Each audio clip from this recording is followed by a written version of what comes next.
সকাল সকাল গাছ থেকে সবজি তুলতে গেলাম। পেঁপেটা সাইজ এখনো অনেক ছোট, তাই ওটাকে আজকে আর তুললাম না, রেখে দিলাম। সবজি বলতে সেরকম কিছু নয়, কিছু কাঁচা লঙ্কা আর টমেটো ছিল, সেগুলোকেই তুলেছিলাম। এখানে বেশ কিছু কাঁচা লঙ্কার গাছ আছে, যেগুলো মা বাড়িতেই বীজ থেকে তৈরি করেছে। এরপরে বসলাম কিছু আম কাটতে, যেগুলো দিয়ে মা আচার বানাবে।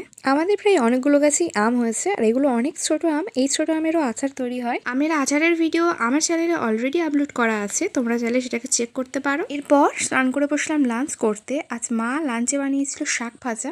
এটাও এক ধরনের শাক, যেটা চিংড়ি মাছ দিয়ে তৈরি হয়েছে। আর হয়েছিল কাঁকড়ার ঝাল। এটা সেই কাঁকড়া যেটা দিদা পাঠিয়েছিল আমাদের জন্য। বিকালে মা দেখলাম কাজ করছে একা একা, তাই মায়ের জন্য একটু শরবত বানাবো ভাবলাম। কিসের শরবত বানাবো ভাবতে ভাবতে দেখলাম বাড়িতেই একটা বেল আছে, তাই সেই বেলটা দিয়ে শরবত বানিয়ে ফেললাম। যেহেতু মায়ের জন্য বানিয়েছি, তাই চলো মাকে আগে টেস্ট করানো যাক। ঝাঁটা দে, তালা খেয়ে কেন ইয়াতে হাতে ঝাঁটা তো কি হয়েছে, খাও না। তুমি একটু খাও, আমার আছে। খুব সুন্দর হয়েছে।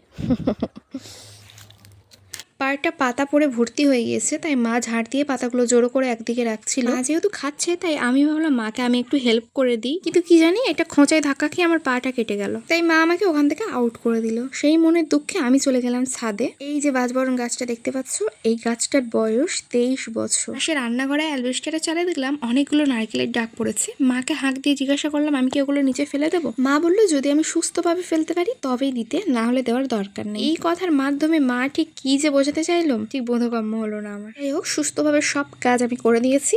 এইবার মায়ের সাথে গেলাম একটু হাঁটতে, আর সেখানে গিয়ে একটা মজার কাণ্ড ঘটেছে। আমরা যে রাস্তায় হাঁটতে যাই তার এক সাইড থেকে বয়ে চলেছে খাল। সেই খালের জলে দেখছি একটা চকলেটের বক্স ভেসে বেড়াচ্ছে। প্রথমে আমরা ভেবেছিলাম চকলেটের বক্সটা হয়তো ফাঁকা, কিন্তু তার থেকে একটু দূরত্বে দেখছি একগুচ্ছ গোলাপ পড়ে আছে জলেরই মধ্যে। এবার সদ্য সদ্য ভ্যালেন্টাইন্স ডে গিয়েছে, তার মধ্যেই যে কার মন এইভাবে ভেঙেছে তা জানি না। কোনো কারণ তো অবশ্যই রয়েছে, না হলে কেউ তার এমনি এমনি ফেলে দেবে না এতগুলো গোলাপ আর চকলেটের বক্সটা। চলো আস্তে আসি, দেখা যাচ্ছে পরের অন্য কোনো ভিডিওতে। তখন পর্যন্ত ভালো থেকো, সুস্থ থেকো, সবাইকে ভালো রেখো, বাই।